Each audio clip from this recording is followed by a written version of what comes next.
Rain slicked down the dark highway. Flashing red and blue lights cut through the mist. A sleek black SUV slowed, pulling over to the side. Inside, Major General Elena Harris, one of the most decorated women in U.S. military history, tightened her grip on the steering wheel.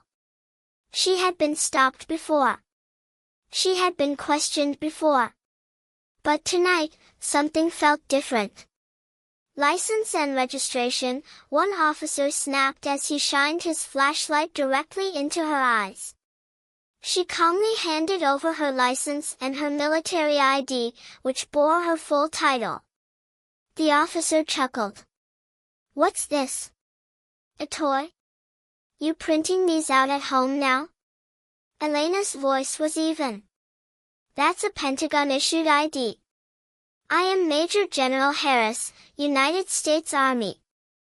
The officer smirked, then looked at his partner. "Hear that?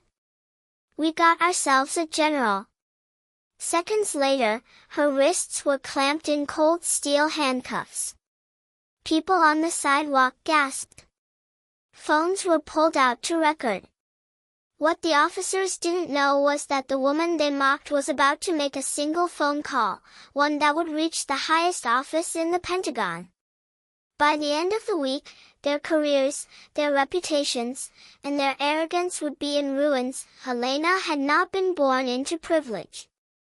Her parents were working class, her father a factory hand, her mother a schoolteacher.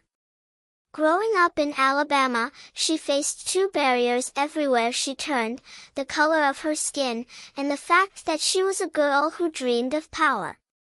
"Don't waste your time on soldier stuff," her neighbors would sneer. But her mother always whispered, "Elena, the stars you look at night? One day you'll wear them on your shoulders." From high school, she leapt into military life. She ran until her lungs burned, studied until her eyes ached, fought harder than anyone else. Drill sergeants tested her resolve. Fellow cadets mocked her. But Elena didn't just endure, she excelled. Through combat deployments, sleepless nights, and relentless dedication, she climbed. Captain. Colonel. And finally, Major General.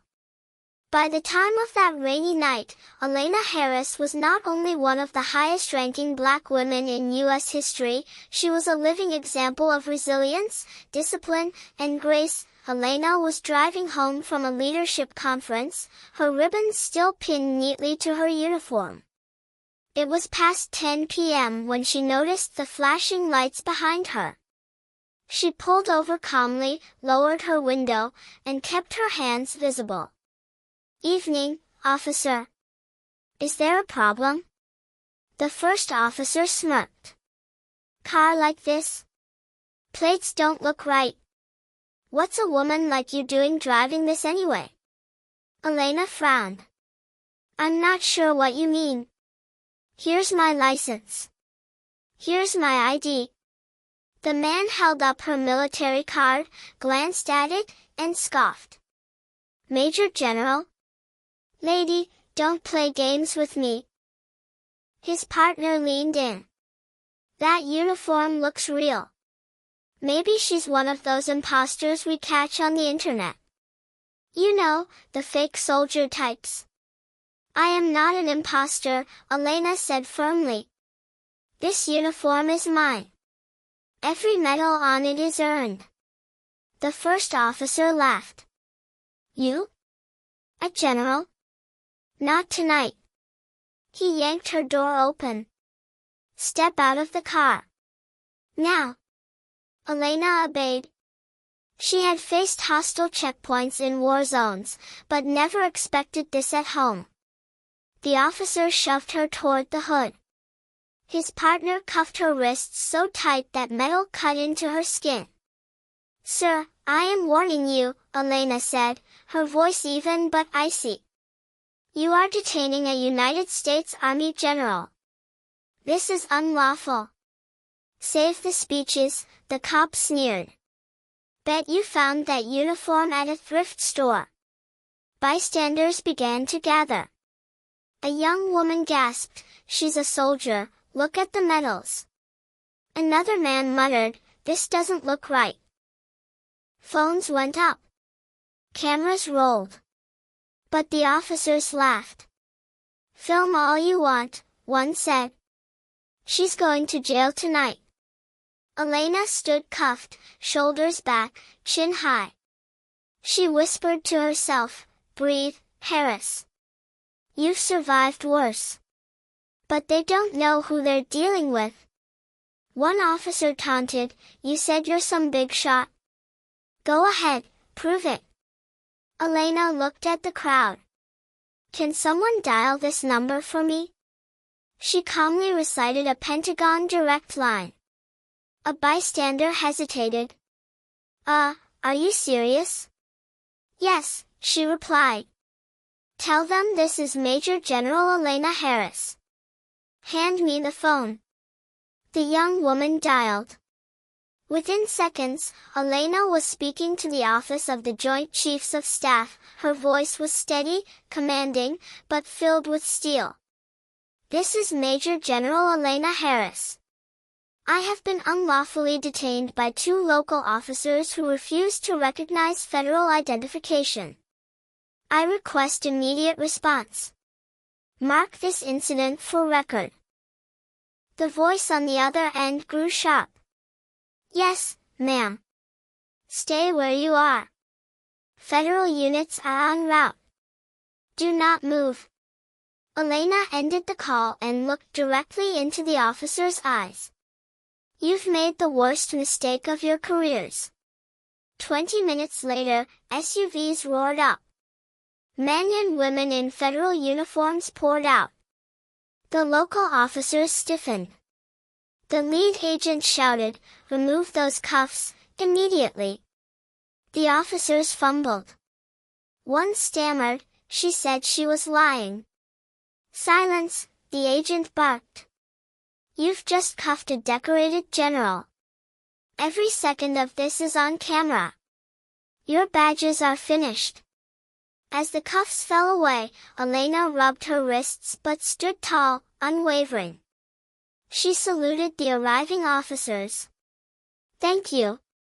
I'll handle it from here." By dawn, footage of the incident had gone viral.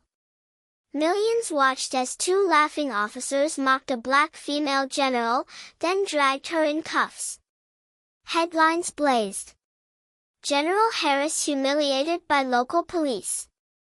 Heroes deserve better. Racism in uniform exposed again.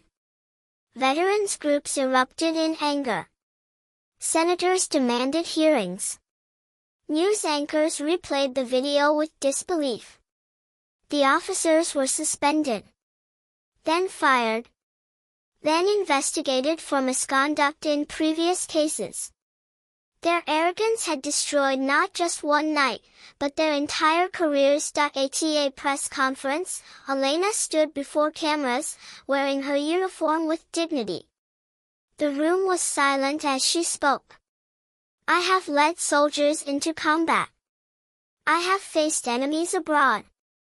But nothing cut deeper than being treated as a fraud in the country I've dedicated my life to protect. This is not just about me. This is about every woman, every person of color, every soldier who sacrifices, only to come home and be disrespected. But I do not speak tonight with anger. I speak with determination. Because change does not come from silence, it comes from courage. And I will fight, not just for myself, but for the generations after me." The crowd erupted in applause. Reporters wiped tears. Veterans saluted. Elena returned to duty, but she also pushed for reform. She worked with Congress to implement bias training in law enforcement. She visited academies, reminding cadets, "Every person you stop has a story. If you cannot see their humanity, you do not deserve the badge." Her name became a rallying cry, not for revenge, but for respect. The 2 officers? They vanished into obscurity, their names forever tied to disgrace. But Elena's name rose higher, etched into history books as the woman who turned humiliation into a movement. Her story leaves us with a truth we cannot ignore: respect is not optional. It is a right. Never assume. Never judge. Because the person you dismiss might just be a hero. General Elena Harris proved that dignity cannot be shackled, not by handcuffs, not by ignorance, not by hate. And sometimes, all it takes is one phone call to change everything.